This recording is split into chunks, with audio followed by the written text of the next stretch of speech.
Kakinada city మాజీ MLA Dwarampudi Chandrasekhar రెడ్డిపై మండిపడ్డ Kakinada rural MLA పంతం నానాజీ. కాకినాడ జిల్లా కాకినాడ రూరల్ రేపు రాష్ట్ర వ్యాప్తంగా జరిగే గ్రామ సభల్లో ప్రజలే కాదు ప్రతిపక్షాలు కూడా రేపు గ్రామ సభకు వచ్చి తమ సమస్యలు చెప్పుకోవచ్చు.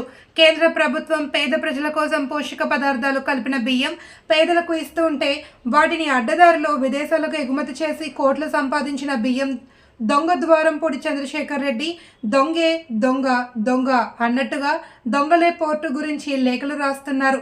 లేఖలు రాయడం ఈ బియ్యం దొంగ ముద్రపుగడ పద్మనాభం దగ్గర నేర్చుకున్నట్టున్నాడు.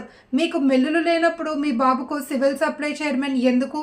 మీ తమ్ముడికి రైస్ మిల్లుల వ్యాపారాలు లేనప్పుడు పోస్ట్ దగ్గర చెక్ పోస్ట్ పెడితే నీకెందుకు భయం? పోర్టులో తాగే నీరు కూడా నీ మనుషులతోనే అమ్మిస్తున్నారు. కన్నబాబు నువ్వు పోర్టును దోచుకున్నారు. దొంగ వ్యాపారాలతో కాకినాడ పోర్టు పరువు తీసింది ద్వారంపూడే. బియ్యం దొంగలను ఎట్టి పరిస్థితుల్లోనూ వదిలే ప్రసక్తే లేదు. ప్రభుత్వం పేదలకు అందించే పోషక విలువలు ఉన్న బియ్యాన్ని అక్రమంగా రవాణా చేస్తే చొక్కా పట్టుకుని కొయ్యకు వేలాడదీస్తాం. న్యాయంగా వ్యాపారం చేసే వారెవరూ భయపడనవసరం లేదు అని కాకినాడ రూరల్ జనసేన పార్టీ కార్యాలయంలో మీడియా సమావేశంలో పంతం నానాజీ మాట్లాడుతూ తెలిపారు. పోషక పదార్థాలతో ఉంటాయి. ఈ దేశంలో ప్రజలు పోషక పదార్థాలతో ఉండాలంటే ఈ దొంగ ఈ దేశం నుంచి వేల టన్నులు లక్షల టన్నులు ఈ పోషక పదార్థాలు విదేశాలకు ఎగుమతి చేసేస్తా ఉన్నాడు. దాన్ని చట్టం దానిపైన చేసుకునే విధానంలో చట్టం చేసుకున్నట్టుంటే పద్మనాభరెడ్డి గారి దగ్గర నేర్చుకున్నట్టున్నాడు. ఉత్తరాలు రాయడు, ఉత్తరం రాశాడు దొంగ, బియ్యం దొంగ. ఏ ఉత్తరం రాశాడు ఏంటంటే ఈ పోర్టు ఈ ప్రభుత్వం వల్ల ఈ పోర్టులో ఉన్న వాళ్ళందరూ ఉపాధి కోల్పోతా ఉన్నారట. ఈ పోర్టులో నుంచి బయటికి షిప్పులు రావట్లేదట. దీనివల్ల పోర్టు దెబ్బతినేస్తుందంట. అంటే పోర్టు ద్వారా ఏ విదేశాలకు వెళ్ళాలన్నా, ఏదైనా దొంగసరికి వెళ్ళాలన్నా, దొంగసరికి రావాలన్నా, ఎక్కడికెళ్తే విమానాల ద్వారా వెళ్ళాలా, పోర్టుల ద్వారా వెళ్ళాలి, వెళ్ళాలి. కాలినడకన కూడా వెళ్ళరు కదా. ఈ రెండే మీద వెళ్తాం. ప్రభుత్వం అన్న దానికి చిత్తశుద్ధి ఉంటే ప్రభుత్వం మామూలు ఎక్స్పోర్ట్స్లో చేస్తూ ఉంటుంది. ఆ చర్యలు ప్రభుత్వం తీసుకుంటుంది ఎప్పుడు. కానీ మరి దొంగలు కూడా పంపించేసి దొంగ వ్యాపారాలు కూడా చేసామంటే ఆల్రెడీ ఈ రాష్ట్రంలో డీజిల్ అమ్ముతా ఉన్నారు. ఇంకా మీరు ఇంకా వ్యాపారాలు ఇంకా చేస్తానే ఉన్నారు. మేము అధికార యంత్రాంగం సెట్ అయిన తర్వాత ఒక్కొక్క సంగతి ఇదిలో లాగుతా ఉన్నాం. ఇక త్వరగా మొత్తం లేఅవుట్లన్నీ మొత్తం తీసి జియో ట్యాగ్ చేసి నాన్ లేఅవుట్లన్నీ తీసి, ఎందుకంటే మహానగరాన్ని నిర్మిందామని చెప్పి మేము ఆలోచిస్తుంటే మీరు చుట్టూ నాన్ లేఅవుట్లు చేసేసి చండాలం చేసేసి చేస్తా ఉన్నారు. పవన్ కళ్యాణ్ లాంటి వ్యక్తి మనకి ఉప ముఖ్యమంత్రి అయ్యి మన పక్కన ఉన్నాడంటే మన శుభ్రమైన బ్రహ్మాండమైన లేఅవుట్లు చేసి బ్రహ్మాండమైన ఊరిని తయారు చేసుకుంటామంటే ఈ లేఅవుట్లు కబ్జాలు చేసుకుంటాం. ఇక బియ్య సంగతి గెలుతులోకి ఏం చెప్తున్నాడు?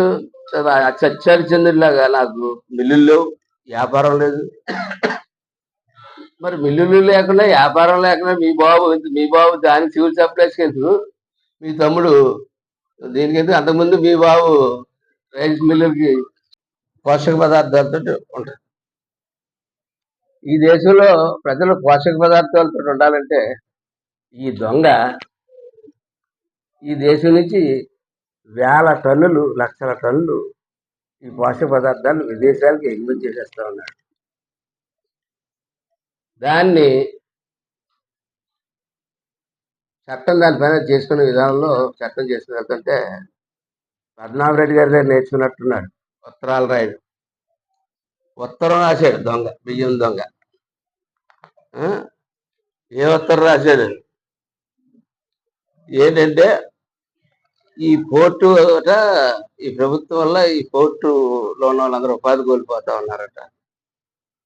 ఈ పోర్టులో నుంచి బయటికి షిప్పులు రావట్లేదట. దీనివల్ల పోర్టు దెబ్బతినేస్తుందంట. అంటే పోర్టు ద్వారా ఏ విదేశాలకు వెళ్ళాలన్నా, ఏదైనా దొంగసరికి వెళ్ళాలన్నా, దొంగసరికి రావాలన్నా, ఎక్కడికెళ్తే విమానాల ద్వారా వెళ్ళాలా, పోర్టుల ద్వారా వెళ్ళాలి, వెళ్ళాలి. కాలినడకన కూడా వెళ్ళరు కదా. ఈ రెండు మీద వెళ్తాం. ప్రభుత్వం అన్న దానికి చిత్తశుద్ధి ఉంటే ప్రభుత్వం మామూలు ఎక్స్పోర్ట్స్ చేస్తూ ఉంటుంది. ఆ చర్యలు ప్రభుత్వం తీసుకుంటుంది ఎప్పుడు. కానీ మరి దొంగలు కూడా పంపించేసి దొంగలు వ్యాపారాలు కూడా చేసామంటే ఆల్రెడీ ఈ రాష్ట్రంలో డీజిల్ అమ్ముతా ఉన్నారు. మీరు ఇంకా వ్యాపారాలు ఇంకా చేస్తానే ఉన్నారు. మేము అధికార యంత్రాంగం సెట్ అయిన తర్వాత ఒక్కొక్క సంగతి ఇదిలో లాగుతా ఉన్నాం. ఇక త్వరగా మొత్తం లేఅవుట్లన్నీ మొత్తం తీసి జియో ట్యాగ్ చేసి నాన్ లేఅవుట్లన్నీ తీసి, ఎందుకంటే మహానగరాన్ని నిర్మిందామని చెప్పి మేము ఆలోచిస్తుంటే మీరు చుట్టూ నాన్ లేఅవుట్లు చేసేసి చండాలం చేసేసి చేస్తా ఉన్నారు. పవన్ కళ్యాణ్ లాంటి వ్యక్తి మనకి ఉప ముఖ్యమంత్రి అయ్యి మన పక్కన ఉన్నాడంటే మన శుభ్రమైన బ్రహ్మాండమైన లేఅవుట్లు చేసి బ్రహ్మాండమైన ఊరిని తయారు చేసుకుంటామంటే మీరు లేఅవుట్లు కబ్జాలు చేసుకుంటాం.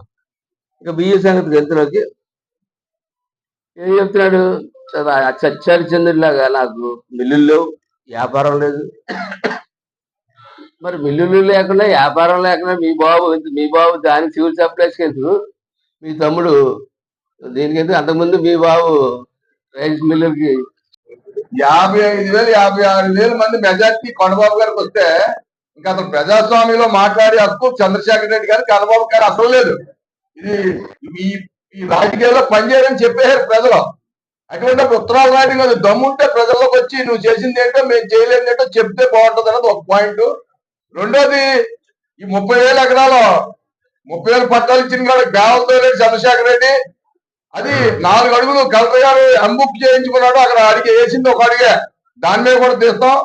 కన్నబాబు ఈ